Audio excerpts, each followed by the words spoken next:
Underneath this marker lies one of Auburn's most prominent and fascinating characters, a graduate of the Virginia Military Institute, where he unhappily studied under Thomas J. Stonewall Jackson. James Henry Lane served as a brigadier general in the Confederate Army, fighting with distinction in nearly all of the major battles in the East, before surrendering with Robert E. Lee at Appomattox Courthouse, Virginia, in April 1865.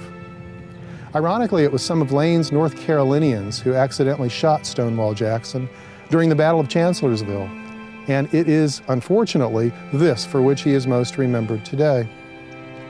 When the war ended, he tried teaching and farming before taking a position at the Virginia Agricultural and Mechanical College, now Virginia Tech, before he was involved in a violent argument with the college's president.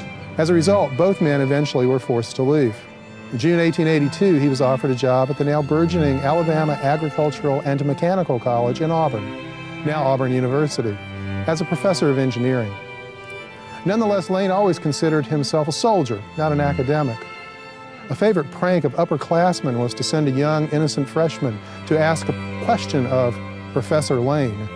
His response was always, "Young man, I'll have you know I followed General Lee, and I'll have no upstart freshman calling me professor. I am General Lane, and don't you forget it."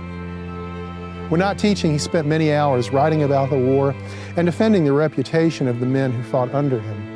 One year, a professor of history named George Petrie fell in love with Lane's daughter Mary and eventually married her.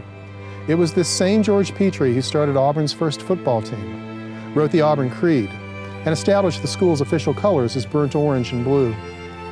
Petrie is also remembered as the founder of Auburn's Department of History. When General Lane passed away in September 1907, he was buried here in Pine Hill Cemetery. Next to him is his wife, his daughter Mary, and her husband, George Petrie.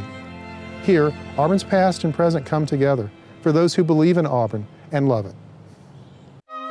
After 4 long years of war, the citizens of Auburn, Alabama looked to the future with expectancy and trepidation.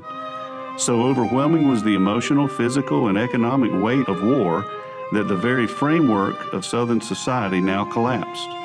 Gone was the slave-based labor force upon which so much of Auburn was built. Dead were so many of the young men that once populated the burgeoning town. And worthless was the Confederate money that once flowed so freely. Simply put, at war's end, Auburn was in shambles, and its disintegration was reflective of the hundreds of other hamlets and crossroads across the South. It was 10 years before a new home was constructed. The once proud East Alabama Male College was reflective of the struggling state of the town at large. Though it reopened in 1866, the poor economic state of the college forced many returning professors to accept half or none of their original pre-war pay. Student enrollments in the years following the war were meager, as many had died and many more were unable to afford tuition and housing after the collapse of the Confederacy. Somehow, this tiny liberal arts college hobbled its way through these desperate years, struggling, like much of the rest of the South, to make sense of this new world. In 1872, at the height of Reconstruction, it became a state-supported institution, the Alabama Agricultural and Mechanical College, funded through the federal government's Morrill Land Grant Act. Eventually, the college, the town of Auburn, and the South itself would survive and then thrive, its future forever hearkening back to this seminal period.